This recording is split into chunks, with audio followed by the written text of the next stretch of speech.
আজকে কিশোর গ্যাংয়ের উৎপত্তি বেড়ে গেছে সমাজের মধ্যে। উন্নয়নমূলক বিভিন্ন কাজ হচ্ছে সমাজের মধ্যে, যেগুলো মানসম্মত হচ্ছে না।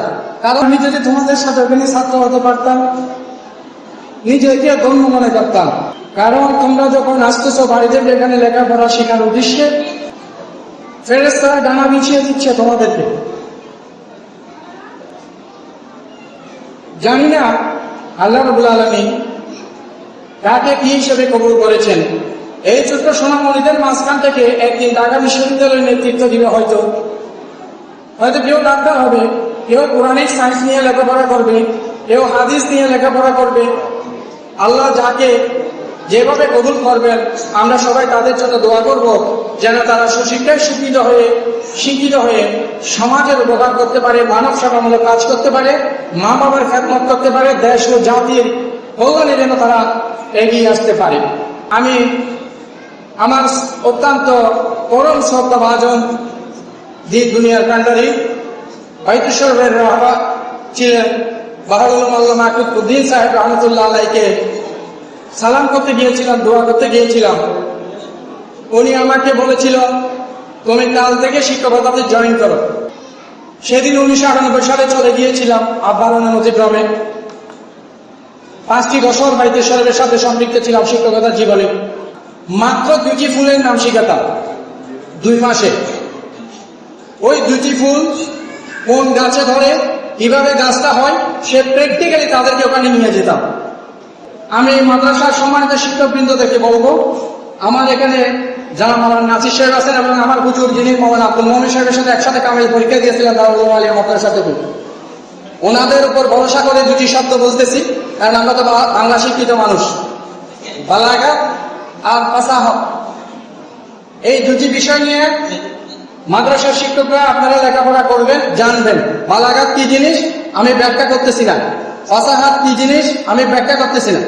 কিভাবে শব্দ চয়ন করবেন, কিভাবে বাক্য গঠন করবেন, কিভাবে আপনি সুন্দর উচ্চারণ দিয়ে বাচ্চাদেরকে শেখাবেন। আমাদেরকে অতিথি টিচার হিসেবে নিয়ে গেছিলেন সুন্নতি মহিলা কলেজে, অতিথি টিচার হিসেবে নিয়ে গিয়েছিলেন। আমরা 2 দিন আগে রেফারেন্স বইগুলো দেখে নিজে শিক্ষা অর্জন করেছি, তারপর ক্লাসে গিয়েছি। এখনো আমি সেই আজ থেকে 30 বছর আগে শিক্ষকতা ছেড়ে দিয়েছি। 2004 সালে আমি কিউসি শিপিং লিমিটেডের একটা কর্মকর্তা হিসেবে জয়েন করেছি। 26 বছর অতিক্রম হয়ে যাচ্ছে। এখনো ওই এলাকার মানুষরা আমাকে স্যার বলে। শরীফপাড়া অত্যন্ত ধন্য, কারণ এখানে আল্লাহর ওলি হযরত কাব্বার রহমতুল্লাহ আলাইহি এখানে এসেছিলেন বাইতুশরফের প্রাণ প্রতিষ্ঠাতা, যিনি জান্নাতুল মাওলায় শায়িত। 4টি ঘটনা নয়, মক্কা শরীফে যিনি মা খাদিজাতুল কুবরা রাদিয়াল্লাহু তাআলা আনহা শায়িত, সেই কবরস্থানে হযরত কাব্বার শায়িত। কিছুদিন আগে আমি জিয়ারত করতে গিয়েছিলাম মক্কা শরীফে। সম্মানিত পরিচালক বৃন্দ এবং আমার অত্র এলাকাবাসী, আমি আপনাদেরই সন্তান, অত্র এলাকারই সন্তান। আমি কোনো দূর দূরান্ত মঙ্গল গ্রহের লোক নয়। এখানে আমি প্রতি মাসে এখানে জিকির মাহফিলে আমার আসা হয় ইনশাআল্লাহ। আজকে থেকে 1994 সাল থেকে আমি সাংগঠনিকভাবে জড়িত, বাইতুশরফের সাংগঠনিকভাবে। 1994 সালের আহ্বান কলেজ মাঠে আমি সভাপতি জব্বার রহমতুল্লাহ আলাইহিকে আমরা সবাই মিলে, এই সূত্র ভাইরা সবাই মিলে আমরা এনেছিলাম। যিনি ওই দিন এসে ওনার পকেট থেকে যে 10,000 টাকা দিয়েছিলেন, সেটার ভিত্তিতে রাউজান কলেজ মসজিদ। পূর্ব দিকে দেখেছিলেন রাউজান কলেজ, আজকে পূর্ব দিকে দেখে কি সুন্দর হয়েছিল। কারণ আল্লাহ বলিরা 100 বছর আগে, 200 বছর আগে, 15 বছর আগে যেখানে কদম মেলে, আপনি এর 100 বছর পরে ওখানে স্বর্ণের খনি, ওখানে রুহানি প্রতিষ্ঠিত হয়, বিভিন্ন প্রতিষ্ঠান প্রতিষ্ঠিত হয়। আল্লাহ বলিদের অবদান আমরা অস্বীকার করতে পারি না। আমার পরিবারের, আমার বড় বোন এবং আমার স্ত্রী, আমার সহধর্মিনী, যিনি আমাকে এই ধরনের ভালো কাজগুলোতে সাহায্য সহযোগিতা করে থাকেন, অর্থ দিয়ে, সময় দিয়ে, শ্রম দিয়ে, পরামর্শ দিয়ে। আমার আপনার নামে একটা আবুল কাসেম স্মৃতি ফাউন্ডেশন আমরা কাজ করি, যেটা আমরা প্রকাশ করি বহুদিন যাবৎ। কিছুদিন আগে কিছু জায়গায় প্রকাশিত হয়েছে, প্রকাশ করতে বাধ্য হয়েছি। এই ফাউন্ডেশনের মাধ্যমে আমরা বিভিন্ন ছাত্রদেরকে, এতিম, দরিদ্র, মেধাবী ছাত্রদেরকে আমরা উৎসাহিত করে যাচ্ছি গোপনে, প্রকাশ্যে। আমি সম্মানিত সেই শিক্ষক বৃন্দদেরকে পুরস্কৃত করবো যারা অক্লান্ত পরিশ্রম করবেন, এবং আমি খোঁজ খবর রাখবো।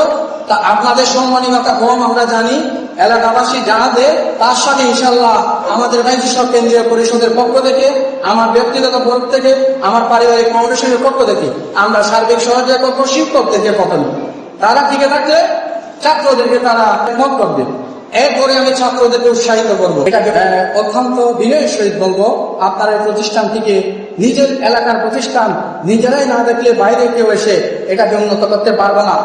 আমরা দেখতে হবে আমাদেরকে। এবং আপনাদের এলাকায় অনেক শিক্ষক আছে, এটা আপনাদের গর্বের বিষয়, তাদেরকে আপনারা সামনে এগিয়ে দিবেন। একটা শিক্ষা প্রতিষ্ঠান পরিচালনা করা অনেক কষ্ট। আপনি 1 লক্ষ টাকা দেওয়া অনেক সহজ, কিন্তু একটা শিক্ষা প্রতিষ্ঠান কন্টিনিউ পরিচালনা করা অনেক কষ্টের ব্যাপার। অশিক্ষিত মূর্খ যারা ছাত্র নয়, কলেজের ছাত্র নয়, তাদের পিছনে আপনার যে ছাত্র আপনি কলেজে পড়াচ্ছেন, যে সন্তান, তার পিছনে কোনো ঘোরাফেরা করতেছে কিনা আপনারা খবর বার্তা রাখবেন। আপনারা কষ্ট করে বিদেশে দেশে মাটির গাম মাথার গাম পাইয়ে বেড়ে যে পরিশ্রম করে আপনারা সমাজকে এগিয়ে নিয়ে যাওয়ার জন্য, আপনার একটা ছেলেকে সুশিক্ষিত করার জন্য আপনারা পরিশ্রম করে যাচ্ছেন। আপনার ছেলে কলেজে গিয়ে কার সাথে হাঁটতেছে, কোথায় যাচ্ছে, আপনাদের অভিভাবক হিসাবে আপনার এটা দেখাশোনা খোঁজ খবর রাখা আপনাদের নৈতিক দায়িত্ব। আপনি ছেড়ে দিলেন আমার ছেলে কলেজে পড়তেছে, মাদ্রাসা পড়তেছে না, খোঁজ খবর রাখবেন আপনার ছেলে রাত 2টা বাজে মোবাইল ফোনে কি দেখতেছে। আপনি আপনার হাতে যে স্যার তুলে দিচ্ছেন, প্রবাস থেকে পাঠিয়ে দিচ্ছেন, আমার ভাই একটু বলে দেখাচ্ছে একটা স্যার দিই, নাহলে মনে কষ্ট পারে। আপনি খোঁজ খবর রাখবেন আপনার ভাইয়ের, শুধু স্যার তুলে দিলে হবে না। আমি অত্যন্ত আদালত ক্ষমা চাচ্ছি। আমি আমার বক্তব্য এখানে সংক্ষিপ্ত শেষ করলাম। মা বোনদের কাছে আমি কষ্ট হয়েছে মানে ক্ষমা চাচ্ছি। আসসালামু আলাইকুম ওয়া রাহমাতুল্লাহি ওয়া বারাকাতুহু।